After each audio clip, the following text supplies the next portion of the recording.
Viral seekor kuda yang terjatuh lemas diduga kelelahan. Video yang menampilkan kuda tersebut tersebar di media sosial.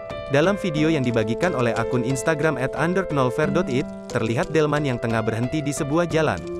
Terlihat delman tersebut ternyata mangkrak di tengah jalan bukan tanpa alasan. Pasalnya, kuda yang digunakan untuk menarik delman itu jatuh terbujur lemas di jalan raya. Kuda berwarna coklat itu terlihat cukup kurus tertidur di jalanan dalam keadaan lemas.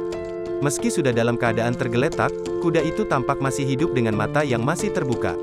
Beberapa orang di sekitarnya melihat dan mencoba menolong kuda yang menjadi perhatian pengendara lain itu. Diduga kuda ini kelelahan, hingga akhirnya terjatuh di jalan.